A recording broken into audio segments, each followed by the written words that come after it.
I freeze it. All right, making sure we are live here. Are we going live? Maybe, maybe not.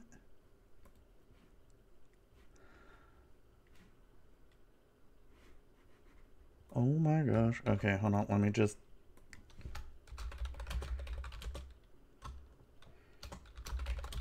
Doing a live Magic with Zuby right now.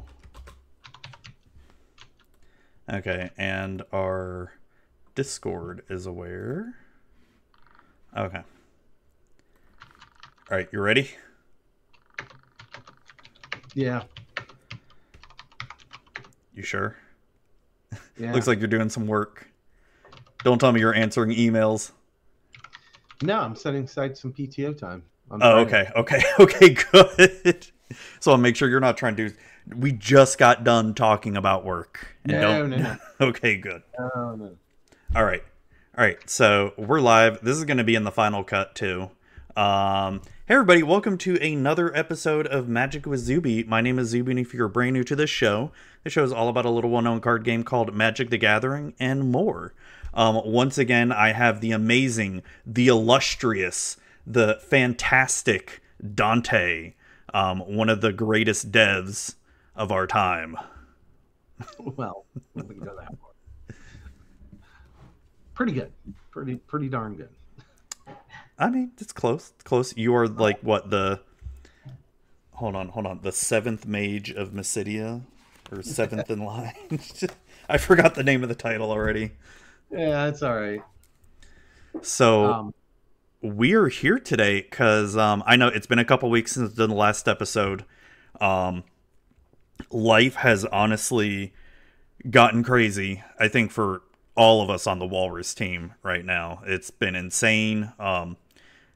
We're going to have updates on our products here, but the biggest one we want to talk about tonight is Darkstorm Adventures. And we officially have a release date for the book. Our first book, Darkstorm Adventures, Silver Flame's Legacy, Escape to Stangate, out April 15th. And as you can see it right here on screen if you're watching. If not, just picture me holding a book if you're listening to the audio. And it is a gorgeous book with a gorgeous cover. It really is. So, man, how are you doing? How excited are you for our first official Walrus release, which you can see and hear our Walrus actually in the back of the book, too? Did you think we were even going to make it this far? I'll put it this way. I did. I did think we would get this far. I did think that we would have a book. I did think that you would be a published author. I did believe that, it would be something, right? But I think what I really failed to understand was the kind of, if you will, the spark of life, the birth of a new world, if you will, in the fantasy setting, and just the number of story elements that are vaguely referenced in this particular book, but have it's a deep thread in future stories and in the world that we're giving birth to. So, and how it all came together and how everybody agreed on it and the discussions we had, it was really good. There were some very good writing sessions. So I think that's, when a year ago when we first had the idea, I thought, well, it'll just be like the old, TSR kind of adventure module, right? Yeah. But it's not. This is right up there with WotC stuff, right? Or Cobalt Press. It's a good book. It's a solid book. The art's good. The content is excellent. The storylines are good. I think there's some. What I also like, I won't spill the beans, but there are moments when you have to make uncomfortable decisions, right? Yes. And that's really kind of lacking in a lot of these modules, right? It's a little, I, I'll just say that, you know, published adventure books may not always broach certain topics, right? Yeah. For Yeah. lots of reasons. And just to give some context, is we're not talking like deep and dark No, areas here. We're not talking like, oh, we're trying to be, unwoke badasses here. no. No. We're and you're right, because I mean we're playing through two campaigns right now. We're doing the Pathfinder Kingmaker, which I Hmm. mean I've been having fun with it so far, and we've also been doing the new Lost Mines of Fandelver, which you're right. And I've already read through the Fandelver book, and you're right, there's decisions to be made, but not the ones that we're talking about here. Ones that Right. you know should make the players sit back and realize, like, okay, well, what do we really want to do here? Like, let's discuss this, and what are the implications if we do something or do nothing. Right, exactly. So we're not in to just expand on one thing, the darkness. It's not we're not talking about like, very, very bad acts of violence towards people or, you know, kind of sexual encounters or Yeah. anything of that nature. What we're saying is that, they're um some of the decision making in like the big books and the big companies, right? They're just kind of lukewarm, right? But this is tough. Like you'll be put into situations where you need to make a decision, and it could be life or death for one group, or it could be life or death for another group, or it could be something else. But it's not an easy choice, and there's Yeah. a lot of these not easy choices all along the way, and will continue to be that way. So Oh yeah, I've already come up with some for book two, yeah. which is fun. So I think that's what shocked me the most is how much more we've put into it than just saying we're going to do this adventure book, and the things we've learned along the way Oh have yeah. been Oh yeah. interesting. Yeah, because You know, I always envisioned that the first book here was really going to be like the starting book, the starter book, right? The book where we sort of have our training wheels on. Like we're right? not going to go too crazy with it in terms of what I really wanted to do, right? I was sort of picturing something easy to start off with. I mean, it was not easy to finish it, let me tell you. It was still a lot of work. But um I and so I think all the lessons that we learned from this first book, getting it done, now that I'm writing the second book, I'm not afraid to experiment a little bit more. Let's do some more custom stuff. Let's do some more, you know, Mm-hmm. you know, different kind of branching storylines here and see what happens. Uh, exactly. It's we have to. I, I think it's both of our desires to present a more interesting, and I don't want to say realistic, but fantasy realistic, like a little bit more like everything's not the Lord of the Rings or the Hobbit, where Yeah. it just or Narnia or anything like that. No, there's some really. It's I guess that's what I'm trying to say. It's somewhere between like this whole Game of Thrones where everybody dies all the time and there's not really a storyline there, sort of, kind of thing. But more of a and so it's somewhere between like Game of Thrones and say The Hobbit, right? We want Yeah. there to be some serious consequences, um, and but in the process, there's a whole lot of fun that happens, right? Oh yeah. Um, you know, Oh yeah. I mean, there's in this book alone, I mean, yeah, it's you've got plenty of fun. It's a 3 chapter book, which some people may think it's not that long, but it's depending obviously always depending on the GM. I mean, this should last about 3 to 4, possibly 5 sessions or so. So I mean, that's a, each session about 3 to 4 hours. That's a lot of hours there. And then the best part about this, even if you don't want to use the world of Aspartia, I mean, this could easily fit in like any other, like, say, Forgotten Realms if you wanted to, or Dragonlance or Greyhawk.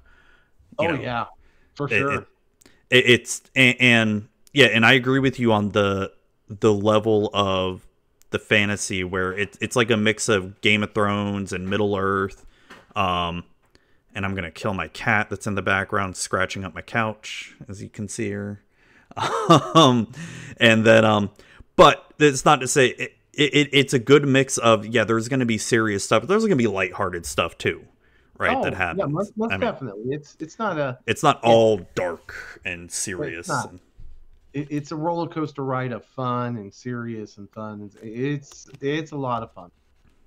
It's a lot Yeah, of fun. and we throw in some side quests in there for, um, you know, it, that aren't just, some more like role playing s type side quests. Some, you know, I'm trying not to spoil stuff. It's hard not to, because I just want to talk about the entire book, right? Um, but it's hard. It's like, no, I want to give people the chance. The other thing I want to talk about is, originally we were going to do 2 books, and we have now just gotten it down to 1 book. If you notice on the front cover of the book, if you're watching the video, how it says 5e compatible and Pathfinder compatible. So the original plan was to make one version for 5e and another version for Pathfinder, but we got some good advice from an LGS owner up in your neck of the woods in Ohio saying, Yep. why not just make it 1 book? And then that sort of like changed our entire outlook. Like, holy crap, not only is that a great selling point, but it's also easy for GMs that, that like playing both D&D and Pathfinder, right? And Exactly. so I think that's a huge selling point for our book, because there are, and the way we did it was, there are going to be parts of the book where, if you followed me on Twitter and all my other socials, I've sort of shown little previews of it, but there's going to be like little boxes of the book where it says like skill check or encounters, and they'll be sectioned off showing, so for 5e you're going to run these kind of skill checks or saving throws. In Pathfinder you're going to run these kind of encounters or saving throws. Hmm. So it's that way. And there's going to be separate stat blocks as well too, in this book and future books, so you're not having to, buy 2 books, right? So Right. it's all in one, which I mean, I don't think anyone's doing that right now. I haven't seen anyone doing it. I think we're the first to do it. And it, I just wonder, like, I did, do they just not have the depth of playtime? Just curious, or familiarity with the system, or targeting a system. Because to me, the way we've done this is, well, I'll just say it, it's brilliant. You came up with a great idea on how to make this work for both systems in 1 book, and I think it's fantastic. So yeah. Well, no, I appreciate it. I mean, it's not always easy, and yeah, the easy thing to do could just be, well, we just make it for D&D because that has the bigger market share, right? But right. we're all kind of on the Pathfinder train personally. I think our whole playgroup, we love Pathfinder, Hmm. but that doesn't mean we don't enjoy playing D&D. Because like I said, we're playing through the Lost Mines of Phandelver book. Was it the obelisk? Was it the Shattered Obelisk? One, and I will say, like, if I would not be playing it, we would not be playing D&D if it wasn't for this campaign right now. I'll just put it that way. Yeah. If I wanted to have us play a custom campaign, not a book we're writing, I would choose Pathfinder 100% to DM or GM. It's just I've been wanting to play this book forever, and you guys said, yeah, let's play it. Yep. I mean, let's play it. I mean, the thing is time for the things you really care about, and I really care about this. I care about playing these RPGs and things I haven't done before, like the whole Kingmaker. I mean, Phandelver, and then just this book. I mean, I can't wait to actually play this book once we get it in our hands again. I know we've played it and played it, but I want to play it all the way through. Like what I want to do is tee it up for our first kind of alpha test of book 2. So play all of book 1 and then go straight into the alpha testing. Oh, okay. Right. So then that gives us the ability to kind of, kind of understand where we left off, if you will, and then how does that gel with what we just made, and what change? We'll be able to spot the things we need to fix faster.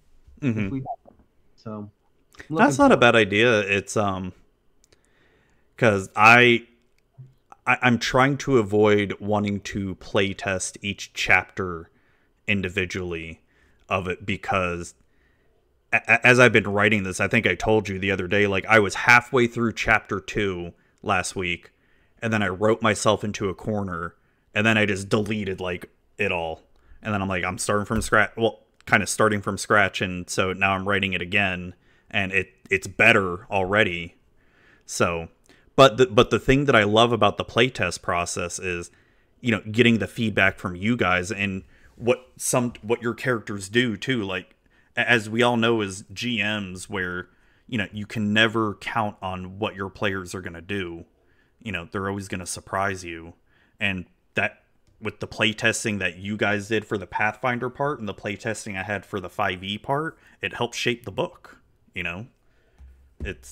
There's stuff that happened in the final product of this book that wasn't there during the playtesting, and go back and rewrite stuff, and I love that part, man.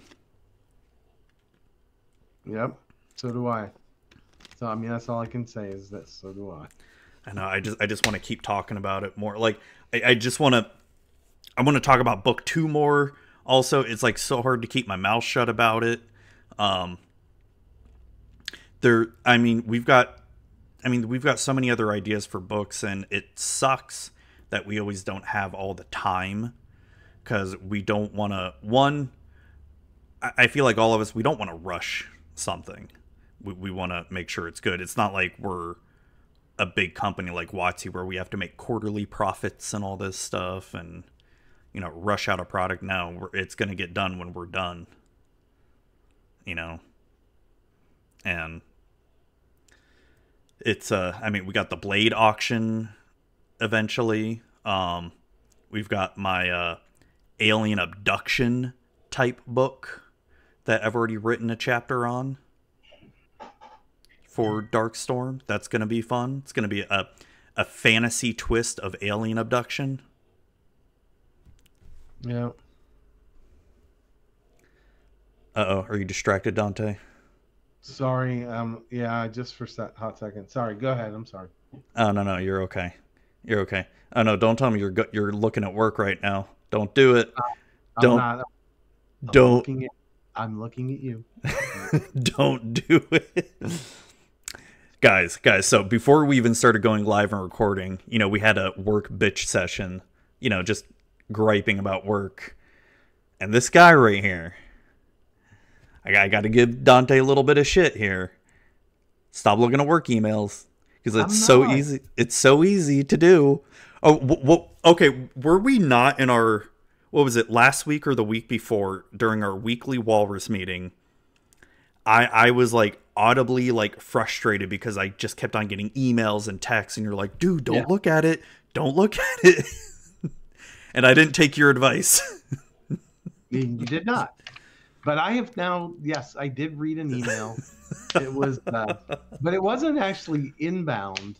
I just reread one that I sent out just to see how shitty I was in it. And it turned out. Oh, okay. The one you were talking about. Yeah. Okay. Yeah, it wasn't that bad, actually. Okay. All But right. I know what's in my heart versus the English. So True. True. anyway, back to topic. All right. Darkstorm Everybody, Adventures. We've got Blade Auction coming. We've got the alien abduction story coming. yep, That one. That one I kind of can't wait because that's going to be a fun fantasy twist on alien abduction. yes, it is. That should be interesting, right? Um, if I think that it could be something that if well written, we haven't seen before. In at least I've never seen anything like it. I think maybe TSR. Well, actually, that's not true. TSR came really close to it with one adventure module, and I'm trying to remember which one it was. Do you remember that? There was like a crashed spaceship on the cover. Well. Remember it's an alien abduction theme, but it's not actually aliens. No, I know that. I know But that. okay, okay. But in that I don't vein, know. I swear. All right, so I'm gonna while we're talking, I want to see this, right?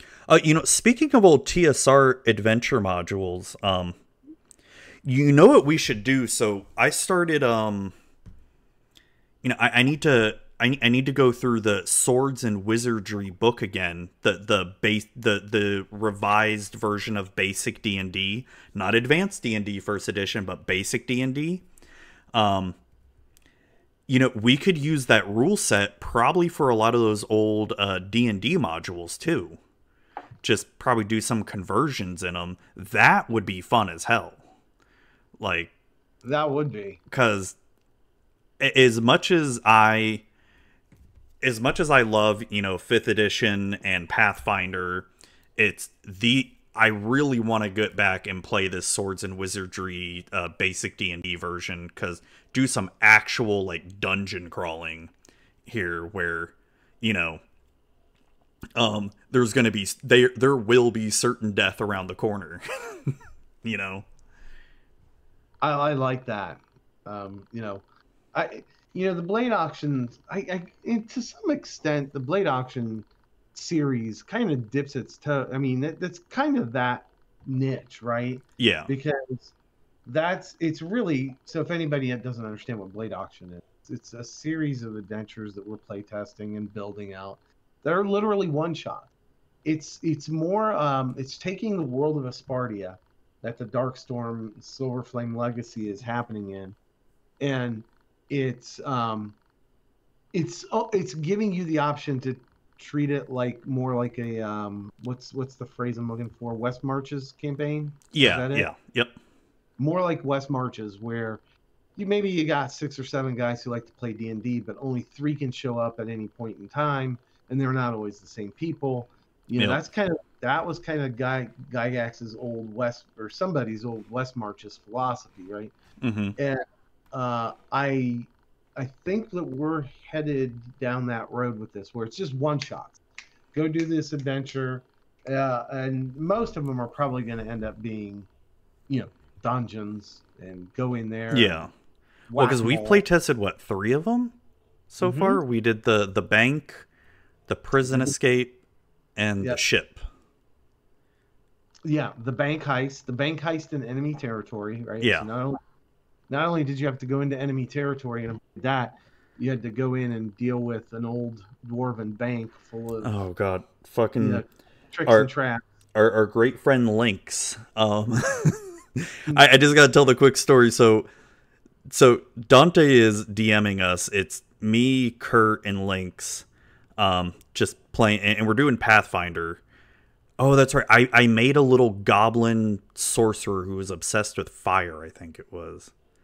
And he was playing his witch that loved to use her guts to swing with a rope, that's my favorite cantrip in all of Pathfinder. I have not found one that I like more. That's an interesting one. So we're going through the vault, and I think we were near the end of it, and there was some guardian or something. I can't remember what exactly that we woke up.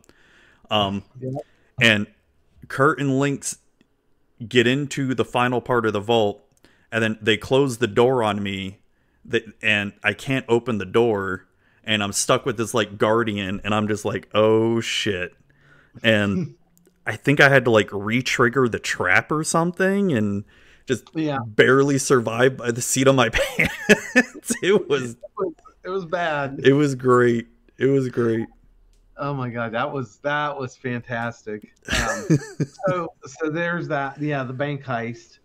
And then it was what else was there? There was There was the jailbreak one. the jailbreak where Um, you had to go in and rescue somebody out of the city jail that you're actually in, right? So yeah, almost like it's almost like Ocean's 11 kind yeah, of thing where you had to if you studied, if you did the math, if you did everything, it would be easy.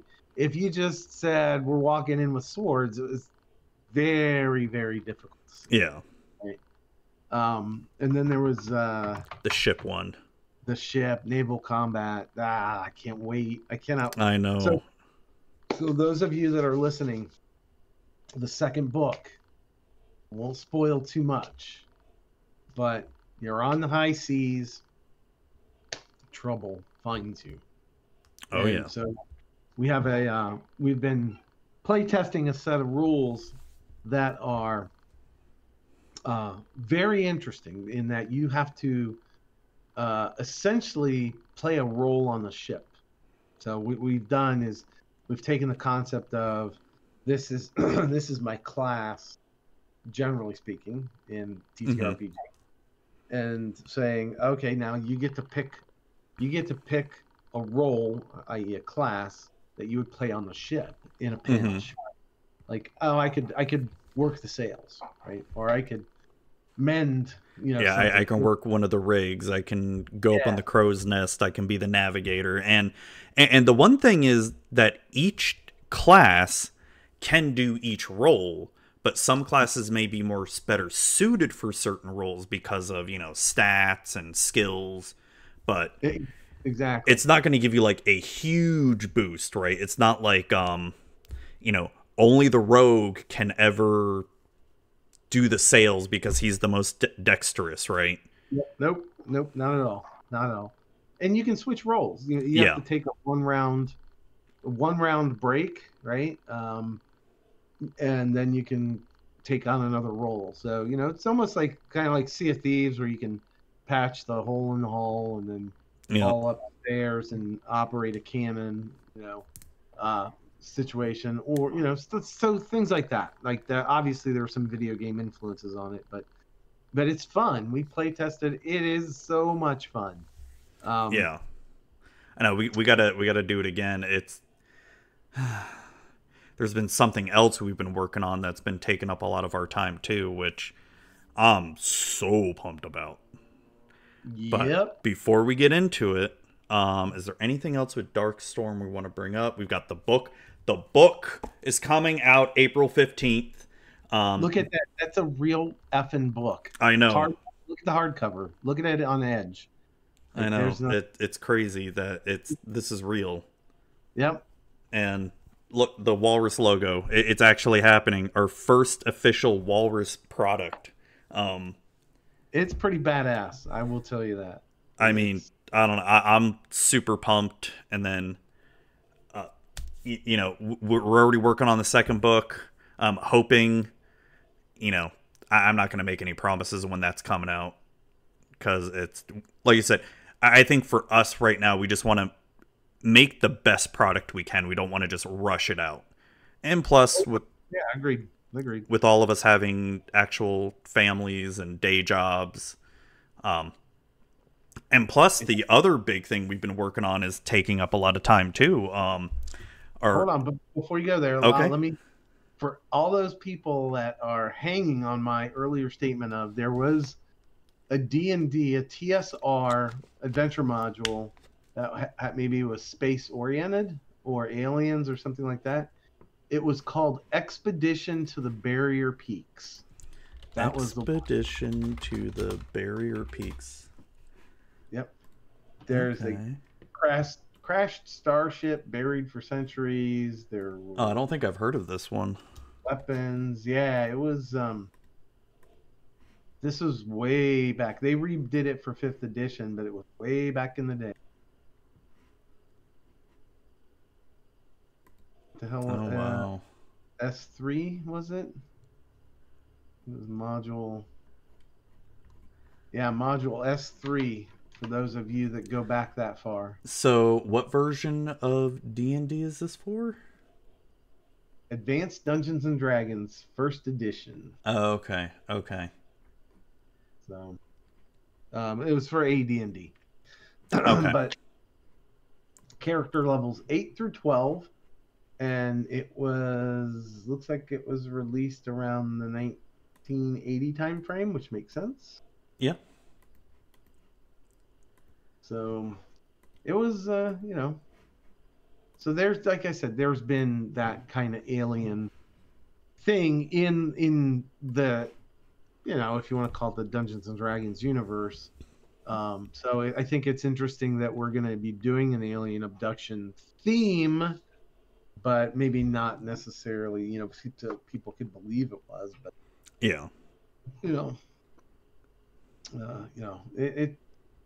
Tomb of Horrors was S1. Are you kidding me? Well, yeah. They sort of redid Tomb of Horrors a little bit. Tomb of Annihilation for 5th edition, which I've played. Tomb of Annihilation. That's a fun one. Now, if you want to talk about a 5e campaign we could play like after Fandelver, that one I would definitely run for us, because that's 100% I want to run it, because that is a fun one. Yeah. Although I do know a couple of the traps already, but I won't reread them. I know, right? That's the downside, because it's even if I never play the campaign books, I still like reading through them and get ideas off them. Yeah. But anyways, let's talk about Network Engineer Simulator, which, holy shit, we've made so much progress on it lately. It's crazy. Do we do a little quick? Well, is this just a podcast? Yeah, just a podcast. So, okay. I do want to plan another Q&A stream where we get to show the game and play it again, because there's been some major improvements to the game. Let's just say, for all intents and purposes, I guess it's safe to say the programming of the demo level is done. Yeah, mostly. Yeah, 95%. It's just now the thing we're finishing up the. Well, we have the layout of the demo level done. Now it's the texturing, the modeling, what else do you call it? The making it look good type stuff. Yeah, so it starts with a piece of paper or a drawing of what the floor plan is, but as they call it, gray boxing. So what we did is we did the gray boxing, which is just like a bunch of objects as placeholders, and now we're going in like real meshes. Oh, that's what it's okay. So the mesh, think of it this way: the mesh is like the physicalness of it. Okay. Yeah. Sorry. The mesh is more like the physicalness of it, and you made me forget. Then the textures, or the textures are more or less the skin, like what you see. Is it white? Is it black? Does it glow? Kind of a thing. Okay. So that's just the way I think of mesh like there is a thing called a skeleton, but the mesh is kind of like the physicality of it, right? Yeah.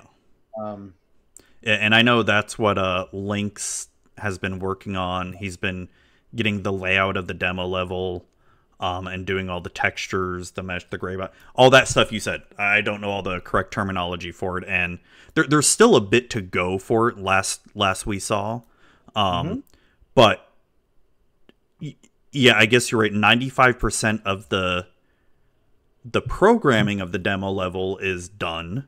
I mean, technically, players could play it right now, but there's still so much unfinishedness of it. Yep. So the official word is materials. Mesh and material. Mesh Is and like materials. Okay. material is kind of like the look. Like, is it Yeah, gray? Is it black? Is it orange? Where or does it look like a brick wall? Whereas the mesh is the physical of it. okay, Like, is it a wall? Is it do you collide with it? That sort of that thing. makes sense. Okay. Yeah, so I mean, we just saw, what was it, last night, the night before? We had a quick, no, it was the night before, we had a quick impromptu Walrus meeting, and we, because I wanted to, one, talk about Silver Flame release, and then also get some ideas for Network Engineer Simulator, to at least start some of what my work can be for it.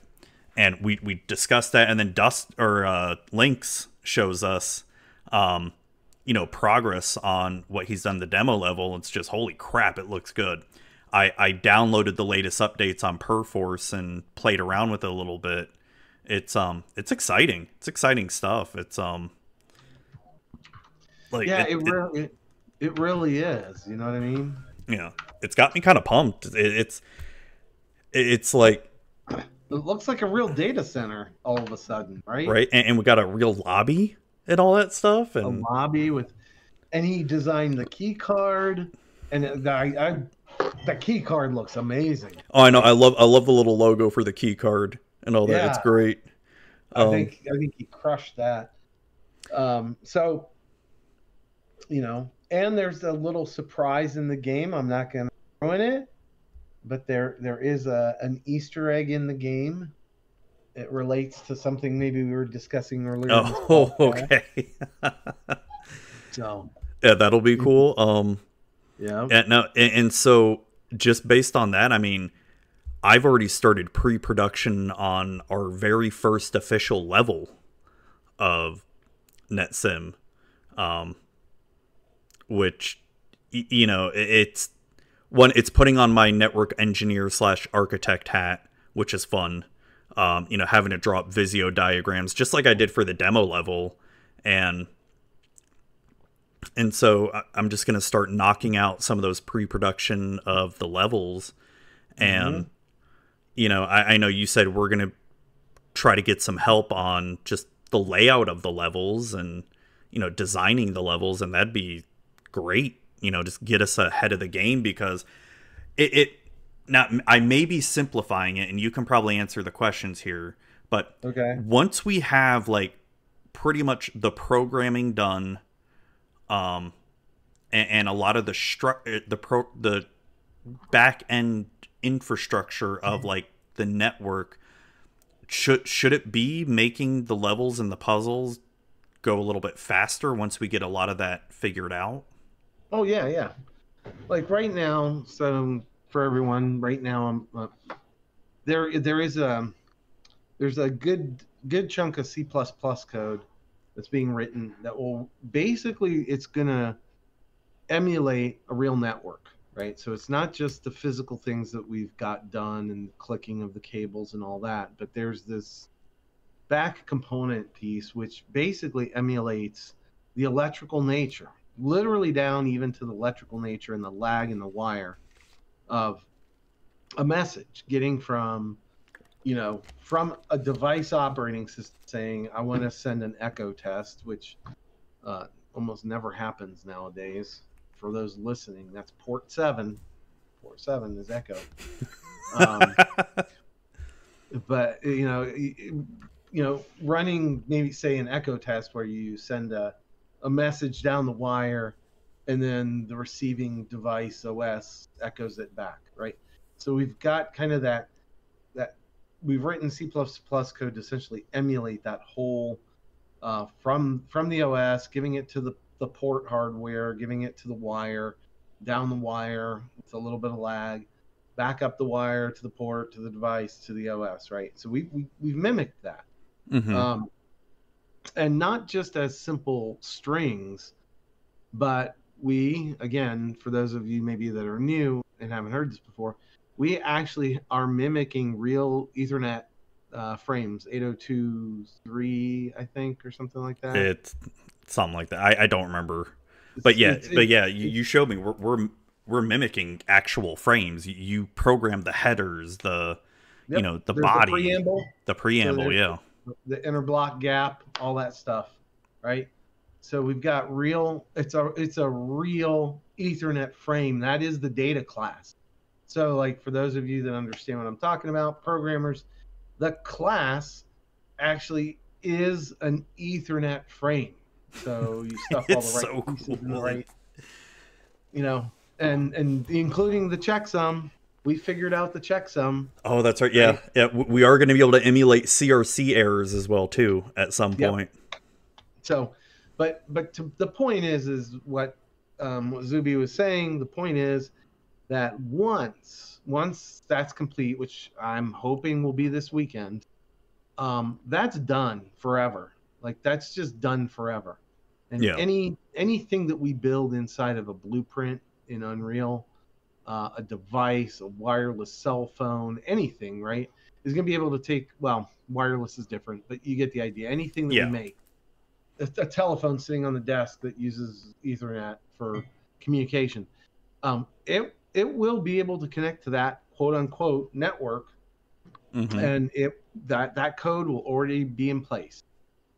So it's not the level designer just has to say, this is how I want it to interact, and to blueprint in some messages to go across that, across the wire, that sort of thing, and we're done.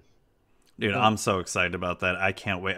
I can't wait till we start getting into the CLI programming too.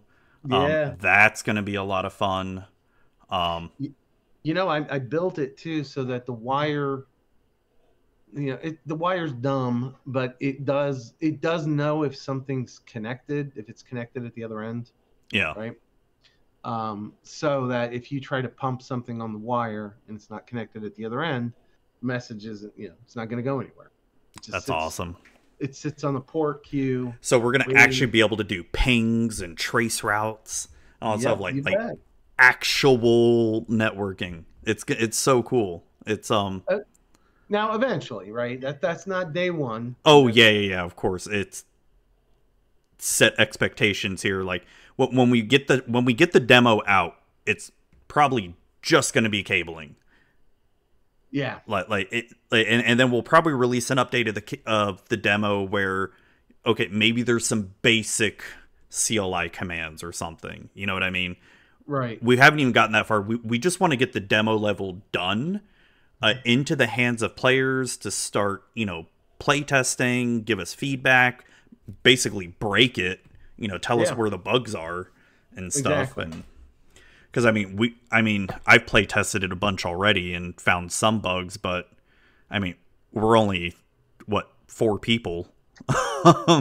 Yeah, We need we're more, but it's well, right now we're making do. We do yeah, eventually we will need more people, but if we can get the community to kind of play test and report bugs and break it, I think that's perfect. We'll fix them, we'll patch them up, and then as we kind of release each next new piece, whether it's as an a alpha beta or whatever playable demo or early access, although that's a whole nother podcast right there, our discussions and back and forth on the concept of early access.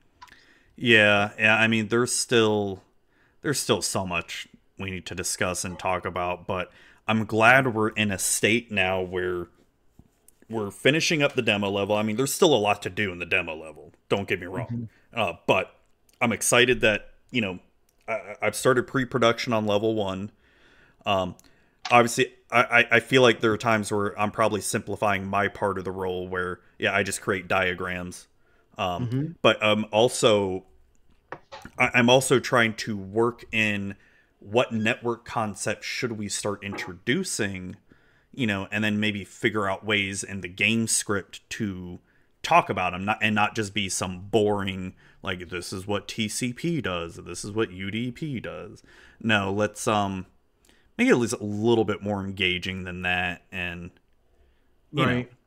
and there's going to be a whole story happening too in the game. It's Yeah, that's another thing. Is on top of being either an arcadey kind of, just plug wires in and, make sure end to end they're in the right, right um, ports, based off of a diagram. Then there's the whole, the more realistic end of the spectrum, like Matt was talking, Zuby was talking about, where we get into, pings and trace routes and all that. But he's right. There is actually an underlying story to the game.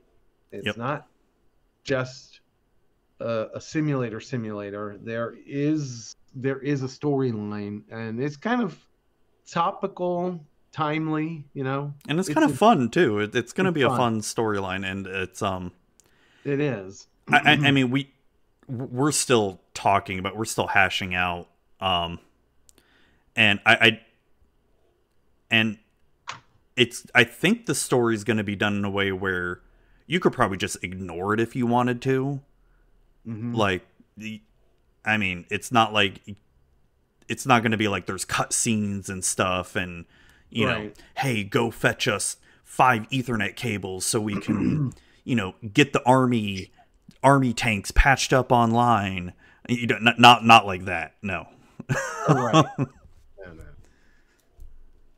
No, we're not going to do cutscenes or anything. Not that I don't think we would. No. I mean, we do have the motion capture suit. I mean, if Kurt wants to, motion capture some sexy people. Yeah, I mean, that's a really good point. So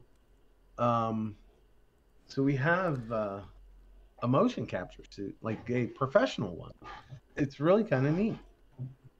We originally got it for Walrus Go, which is just being shelved. It's not gone or anything. It's not. Yeah, you put too much work into that, man, for it to just be done. Well, what I like about it, I consider it already a victory in that, to your point, recyclability, reuse, right? Mm-hmm. So, we spent a lot of time on this game and on one particular concept of the game, which was to create the most realistic, random movement of that's right, yeah, of a living creature, right? So that, for instance, if we get birds and sharks in it. Yeah, birds and sharks. Like if I'm swimming in the water and a shark detects me, it's not like one frame later he's turned 90 degrees and is coming at me, right? It's more that natural progression of moving through water or through the air. Just the normal movement. There's only so many degrees that in any of the 3 major axes that something can move, right? Especially in water. So we worked very hard to create the base code that can be applied to anything. Right? It can be applied to any object in Unreal, and then you just tweak the parameters, and essentially it moves pretty realistically. Yeah, that's awesome. If you give the blueprint, like if you give the skeletal mesh some animation, and you put the animation on it correctly, right? Mm-hmm. It will look like it really is doing that, moving slowly. And there's a lot of randomness too, and a lot of like, there's nothing in this area, let me go explore another area, and then I'll come back to this area, kind of stuff. So for me, it's a huge win in that sense, and it's 3D, so it is not the typical AI that you will uncork inside of Unreal. And people say, well, but Unreal has an AI. It's 2-dimensional. Mm-hmm. Everything has to be walking on or moving across a plane, whether that's an inclined surface or, yes, it can be multiple levels, but those AIs are not are not making something move as if it's in water or flying through the air. And That makes sense. Yeah. and that's what we wanted. We wanted AI that could swim or fly through the air or things like that. So anyway, Walrus to Go is on the shelf for right now, but there are major pieces of it that are done. And you know, for those who wanted to know what kind of game it was or will be, right? Um, it's pretty much a kind of a PvP game, battle royale, winner takes all kind of thing. So think Animal Party along those lines, but different, a little bit different. Um, it's It's kind going of to a be last dancing instead of like dance. actual fighting. Yeah, yeah.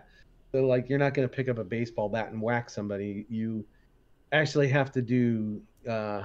It's almost, how would you say, it's almost like a dancing martial arts kind of game where Oh, yeah. Yeah. you got to know your dance moves. You got to skill them up and all that, and then cool downs and but the whole idea is that there's sharks in the water and the birds in the air, and you gotta knock all the other walruses in the water and be the last surviving walrus on the ice, and you know all while the birds are doing their part. They're pooping on you and causing a whiteout so you can't see, and so there's a lot of mechanics that eventually will happen in this game, but I just think that right now there's not an appetite for it, in my opinion. I could be wrong, right? But Well, and we're at a place with NetSim where we mhm, know there's want for it, and it's going to be pretty exciting. So, I mean, I don't want to exactly. discount Walrus a Go completely No, because, no, no, no. We'll yeah, get back to it. yeah, Look, everything comes in cycles. We need right now. NetSim is hot. Let's get it done. But then we'll hmm we'll get back to Walrus a Go. It will in the dancing walruses. Um, One thing I do it'll want be to mention for NetSim before we end it here, for anyone listening, uh, I am going to be at Cisco Live between June 2nd and June 4th or June 5th. And we are hoping to, one, we're hoping to have the demo ready before June. mhm. Because not only do we have Steam Next Fest that we're signed up for, I haven't picked a day yet for Steam Next Fest, but it's starting June 10th, and then it goes on, I think, for a week or so. But um, if you're listening, and you're going to Cisco Live, like, hey, we're going to try to have the demo there. I'm going to be showing other people there that I know at Cisco Live. So it's going to be a pretty exciting time. And I love going to Cisco Live every year. It's so much fun. I have a blast every year. Maybe one day we'll have our own Walrus booth once we're like in the One day. millions. Yep, one day. I mean, it'll be fun. One day it will be. We will have that booth, and everybody's gonna be having a grand old time. Dude, we'd be the only video game company there because it's all network Yeah, switches, monitor hardware, server stuff. It's right. all And like tech. everybody be lined up to play. I uh, mean, Dude, we that would might be have to. awesome. I mean, good God, we may have to rent enough equipment like a game con or something, right? Where we got like Oh my kind of god! Oh my like. god! Could you imagine? Could you imagine like it would almost be like how Microsoft does Halo Yeah, when they go someplace. There's like three, maybe three sets of tables with like 4 or 5 computers on each side yeah. of the table, and you Oh my know, god! Can you imagine? Oh, if we had that for NetSim at Cisco Live, dude. That's not a bad idea. And right? I've got Cisco contacts like high up Yeah, there. So right. and I've also So got some other high-end executive contacts for other companies that I'm not going to name here that do run fairly large conventions. right. Oh So shit, that could be a see, that's what I think we do. And in return, they say, well, what's in it for us? And they'll say, well, free product placement, right? So the first one to the door, yeah. first one comes to the table, we'll give him the free product placement in the game, right? It won't be a Walrus Switch. It will be, Cisco or Dell or ABC, or take your pick, right? Yeah, Dell switches. They're so great. Hi, Michael Dell. If you're listening, I love your network equipment. Oh, God, I can't do that with a straight face. Dude. I just fucking ruined our chances of getting sponsored by Dell Networking. Everything has a role. Everything has a purpose. Hey, Dell servers are great. Yeah. I think their server stuff is great. Oh yeah. They've always had good compute. Okay, and I will say their old Dell Force 10 switches were good. Okay. Oh yeah. Okay. Yes. Okay. I can't. I take your word for it. I can't really say anything. But their compute environments are good. I've always. I can say honestly, like between the places I've worked at that had HP versus Dell, night and day. It's not that HP's bad, but what I would have to say is night and day is the support. Dell I've always had amazing luck with Dell support versus HP support. Let me give Dell this plug. I was working in a place a number of years ago, and their hardware was out of date. So we did some investigating for them and said, okay, what's it gonna, we'd like to buy support license, and they're like, oh, no, it's too far out of date. But they worked with us, right? And eventually, they did cut us a support agreement, and it was a little pricier than normal, but they did cut us a support agreement, and they said they had enough kind of hardware. They tracked down enough hardware to kind of put it aside for the just in case moment, and it was good. They were good. I mean, that's one kudos I will give Dell, that their support has always been top notch. Yeah. So. Yep. All right. So I mean, we've got Cisco Live coming up, the Steam Next Fest. We're approaching 10,000 wish lists already.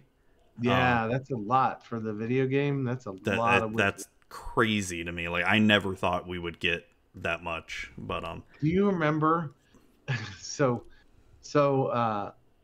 when we first put the game up on Steam as coming soon, we went to sleep, like, our expectations were what we would get in the single or double digits, right? We thought probably get some double digit interest. Well, I was gonna be happy if we got 100 wish lists, at the end of all of it, Right, so we were just expecting like these double-digit wish listers, right? And even then, like Matt said, over time, we woke up, so we put it out there, right?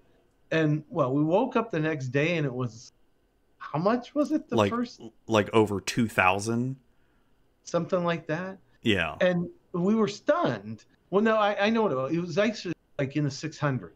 Oh, that's you're right. Yeah. We woke up the very next morning after it was at night. We put it out there. We wake up and it's 600, and we're like, you gotta be shitting me. Well, and I was also skeptical of the numbers too. I'm like, okay, there's got to be something wrong here. Like, yeah, we thought it was like bots or something, right? So then we turned around, and the next day is when it was like in the 2000s, and we're like, okay, what the hell's going on? Like, what the fuck? Matt tracks down literally this Japanese streamer who streams like games that are coming out, right? No, it was a Japanese magazine site that talks about upcoming games or whatever. Okay. Somehow found our game and made a whole article about us, and there, there's a whole bunch of comments. And because when we saw the increase in numbers, I looked up the stats of it, and I'm like, holy shit, Japan is going crazy for this game, and then China, and then Hong Kong, and then Vietnam, and it's like all these Eastern countries were like, what the fuck? What happened? Yeah, and it turns out that this guy, and it was like he gave us, just based on the video, the gameplay and the things we said would be in it, gave us a very favorable review, and it went crazy. Then it just kept spreading, and and it's still going crazy because that's been the only like article that I've been able to find on it.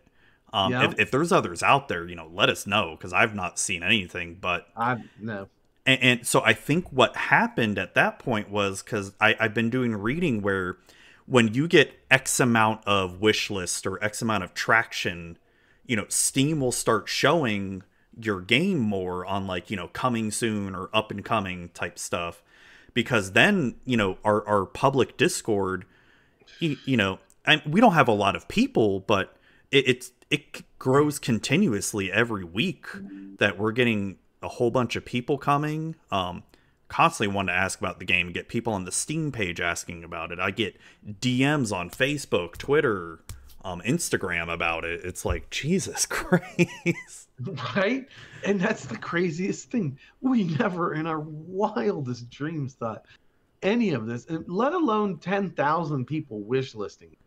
Yeah. Wish listing it. That's not yeah, okay, that yes, some people may not buy it who are on the wish list, right? Oh yeah, it's not going to be a full conversion of Right. everybody. But on the other hand, there's a lot of people that aren't on the wish list. Like I never put anything on a wish list, but it's in my head. It's wish list. I mean, I do. I wish list a lot of stuff.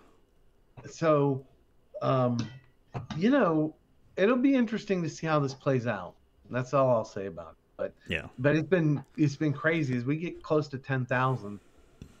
Nobody ever thought anything like No. not at all. So No, and I know we've got more to come, because my contacts in the network industry, I'm going to be pimping this game like crazy. There we go. I almost think like we need another Steam update. Oh yeah, I want to plan on that. When Lynx comes back, because he said he's coming back this weekend.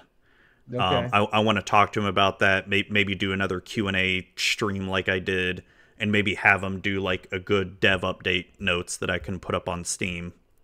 Because I at least want to do something once a month. Oh yeah. And I think if we publish something out there, I think it's going to push those numbers up even more. Yep. Not that we're in it for the numbers, right? But more than anything, I just want to show people that, we're doing things, we're doing interesting things, and to give them a chance to even comment on it. Come into the public Discord and said, "I love that. I hate that." Go for it. Go for it. Well, I think yes. And I'll just tease this. Tomorrow afternoon. Oh, that's right. Tomorrow afternoon, we have a meeting with somebody about possibly contributing their and we're not talking for free, but collaborating with us and putting some very cool synthy kind of music into the game. So we'll see how that plays out. That is going to be exciting. I can't wait for that, because I mean, this is all thing. You're not going to fangirl out, are you? Me? No. Oh my God, no. No. If anything, I want him to understand that he can just be himself around us. Say whatever the hell he wants, because he was talking on. So he's also a streamer, but he was talking today about how he's, he may seem like real gregarious and outgoing on stream, but in reality, he's kind of more of a nervous Nelly, and you know what I mean? Oh yeah. No, I know what you mean. Yeah. So it's like, man, just be yourself. I think that's the first thing we say. You can say anything you want here. It's a safe space meeting. We're not going to secretly record you and then leak it on Twitter and be like, "Oh my God, he's a piece of shit." Uh-oh. Dogs, hang on. Well, no, and I think that's a great place to end it too.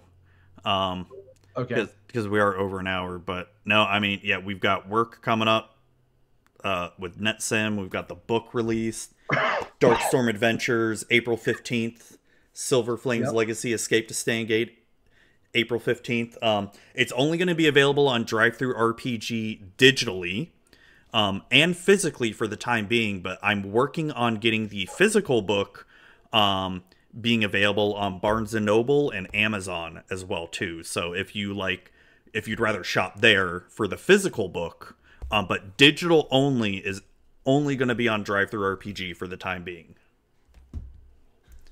So, Yep. well, I think that's way to end it. Anything you want to end off with, Dante?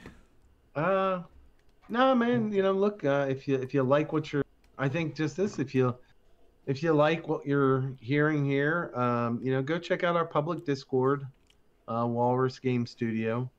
There's other like-minded people over there. There's not tons of conversations that happen all the time, but Not yet, at least. not yet, at least. Because there's not a whole lot. When we start getting stuff released, yes, Yeah, there will be more chatter. But you can also drop comments in there. We'll pick them up. So, Yep. I think that's it. I think Okay. Yep. All right. Well, thank you for joining me as always, and thank you everybody for listening and watching. And hope you all have a great night. You too, man. All right. Bye, everybody. Bye.